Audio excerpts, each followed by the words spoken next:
the state of Maine is currently managing a fraudulent ledger that has spiked under the current administration. Today, March 25th, 2026, we are auditing the functional collapse of the Maine Department of Health and Human Services. While Governor Janet Mills attempts to pivot to a Senate seat, the forensic data from her own departments shows a systemic failure in internal controls. When 1,400 fraud complaints in 2018 transform into a higher rate of intentional violations in 2024, the audit opinion moves from stable to distressed. We are looking at a management team that was asleep at the wheel while the public treasury was being drained by waste and abuse. In any forensic investigation, we look at the efficiency of the Fraud Investigation and Recovery Unit. According to data obtained through public records requests, the Maine DHHS has seen a disturbing trend in its assistance programs, including MaineCare, SNAP, and TNF. In 2018, the unit received 1,400 complaints with 77 intentional violations. Fast forward to 2024, and while the total complaints were lower at 1,000, the intentional violations jumped to 164. This time, the unit found 164 intentional violations. 51 were referred to local DAs, 5 to the AG, and 3 to the feds. Last year, there were still hundreds of complaints. Investigators found only 52 intentional violations. 38 cases were referred for prosecution on some level. And as of February of this year, the unit has received 94 complaints and found 3 program violations. So far, no cases have been referred for prosecution. As a CPA, I track the effectiveness of detection controls. This jump in intentional violations suggests that the fraudulent activity has become more aggressive or that the previous oversight was materially insufficient. When only a fraction of these cases reach federal or state prosecutors, it creates a culture of noncompliance. For the taxpayers of Maine, this represents a significant loss of assets that were intended for the needy, but were instead diverted through a system with broken gates. Mills has been the primary custodian of this system, and the rising fraud numbers are a direct liability on her political balance sheet. The most shocking market shift in Maine is the rise of Graham Platner. Platner, an oyster farmer and veteran with no previous national recognition, is currently leading the sitting governor in the Democratic primary polls. In the world of political finance, this is a total inversion of the incumbent advantage. We are auditing a scenario where the voters have performed a de facto termination of the Mills contract. Platner is positioning himself as an anti-political worker-led movement, which is gaining traction as a hedge against the perceived corruption of the Augusta establishment. When a two-term governor is being outpaced by an oyster farmer, it indicates that the brand equity of the incumbent has hit zero. Mills is no longer seen as a safe harbor asset. She is being viewed as a legacy liability that the Democratic base is ready to write off. Because the numbers don't favor her, Mills has moved into a high-risk strategy of character liquidation. She has launched a series of aggressive ads targeting Platner's deleted Reddit posts from 14 years ago. These posts, which contain derogatory comments about sexual assault survivors, are being used as a tactical distraction from the DHHS fraud and the economic stagnation of the state. From a forensic perspective, this is a Hail Mary pass intended to create an immediate impairment of Platner's reputation. However, the market reaction has been mixed. Platner has already issued a disclosure admitting to the posts but framing them as a worst-day mistake from over a decade ago. Mills is betting that the disgusting nature of the comments will outweigh the voters' desire for a change in management. But as we see in the latest news conferences, the focus is shifting back to Mills's own record, including her 2024 veto of a rape kit tracking bill. This creates a conflict of interest in her narrative. She is attacking Platner for his words, while her own legislative actions suggest a failure to protect the very survivors she is now championing for political gain. The final audit of the Maine primary race shows a governor who is struggling to maintain her standing in a market that has moved past her. The DHHS fraud is the cold,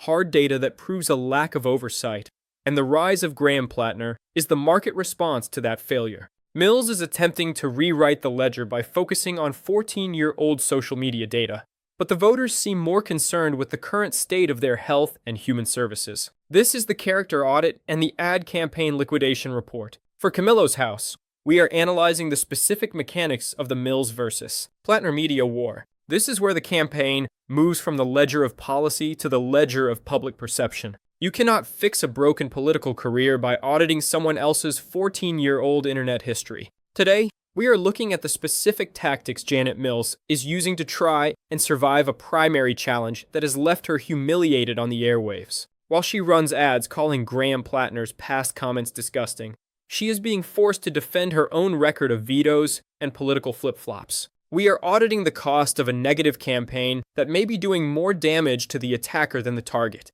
The primary weapon in the Mills arsenal is a set of deleted Reddit posts from 2013, 2018, and 2021. These posts, written by Platner during his time as a private citizen, include insults directed at victims of sexual assault. In any professional environment, these would be considered a major character liability. As a CPA, I analyzed the timing of these disclosures. Mills's campaign admits that most voters are still unaware of these posts, which is why they are spending heavily to saturate the market with this data. They are attempting to force a revaluation of Platner as a candidate. However, Platner's response has been a masterclass in risk mitigation. By admitting to the posts, apologizing, and asking to be judged for who he is today, he is attempting to amortize the damage over a 14-year period. He is framing the posts as a legacy debt that has already been settled through his subsequent years of work and service. The audit of Mills's news conference reveals a significant consistency error. While she attacks Platner for minimizing sexual assault with his words, reporters have pointed out her 2024 veto of a bill designed to track rape kits. From a forensic standpoint, this creates a material contradiction in her branding. Mills argues that her past experience as an attorney and governor proves she fights for women, but her veto of critical survivor-focused legislation is a hard fact on the public record. She attempted to justify the veto by saying she included the funding in a later supplemental budget, but the delay in service is a measurable failure. In the eyes of the voter, a veto is a permanent action, while a Reddit post is a deleted thought. This discrepancy is why the attack ads are failing to provide the polling boost the Mills campaign desperately needs. The article from the Maine Monitor highlights the unexpected nature of this fight. Mills is the hand-picked choice of Chuck Schumer and the National Democratic establishment. She has the endorsements, the funding, and the name recognition. Yet, she is trailing a man whose primary asset is his status as an anti-politician. We are auditing the death of the political incumbent. Platner's proposal of a worker-led revolution in Washington is being treated as a high-growth startup by the Maine electorate. Mills, by contrast, is being viewed as a distressed asset. The more she attacks Platner's character, the more she reinforces the perception that she is a desperate politician clinging to power. For the working-class voters of Maine, an oyster farmer with a messy internet history is still more relatable than a governor who presided over a DHHS fraud spike in a stagnant economy. The final audit of this media cycle shows a total failure of the negative ad strategy. Instead of liquidating Platner's support, Mills has merely highlighted the length of time she has been in power and the lack of results she has to show for it. The Reddit posts are a liability, but in the current market, they appear to be baked in to Platner's outsider brand. This is the credibility default and the cognitive cover-up audit. For Camillo's house, we are looking at the final piece of the puzzle, the total breakdown of trust regarding Janet Mills's public statements versus her private actions. A politician's word is their only currency, and Janet Mills's accounts are currently overdrawn. Today, we are auditing the humiliating moment where Mills was confronted on live TV about her role in covering up the cognitive decline of Joe Biden in 2024. This isn't just about old news. It's about a pattern of misleading the public for political expediency. When your private opinions contradict your public endorsements on a matter of national security, you have committed a fraudulent disclosure to the voters. The transcript reveals a devastating line of questioning regarding a meeting Mills had with President Biden following his disastrous 2024 debate. At the time, Mills issued a statement looking forward to the president demonstrating heart, determination, and vigor. However, a recent interview with The Atlantic revealed that she actually felt he should drop out and encouraged it privately. As a CPA, I view this as a material misrepresentation of a fundamental fact. By publicly vouching for the president's vigor, while privately doubting his ability to serve, Mills provided a false audit report to the American people. This goes beyond standard political spin. It is a breach of the fiduciary duty a governor has to provide honest information to their constituents. The reporter's question was simple.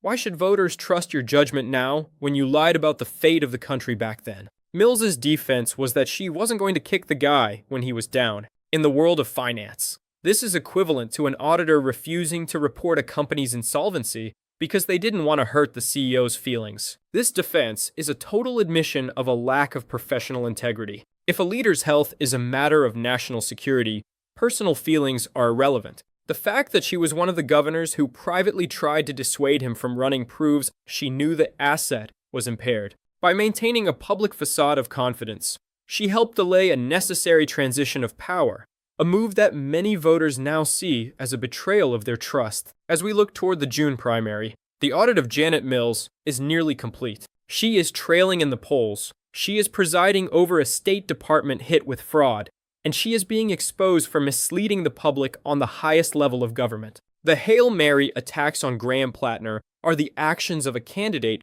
who knows her primary accounts are empty. The final verdict for Camillo's house is that Janet Mills has hit a stop-loss point. Her governorship is coming to an end, and her Senate aspirations are being crushed by the weight of her own record. Whether it's the Reddit posts from 14 years ago or the lies from 2024, the voters of Maine are performing a full audit of her career, and the results are not in her favor. Platner, despite his flaws, represents a new venture that the voters are willing to risk, while Mills represents a legacy system that is finally being decommissioned. The primary in June will be the final signature on this liquidation. Mills is getting booed in her own state because the people have already reached their conclusion. The numbers don't lie, and the fraud, the vetoes, and the cover-ups have all been reconciled into a single word: humiliating. I'm Camillo Motado for Camillo's House. Subscribe to stay informed on the truth behind the numbers. Stay safe.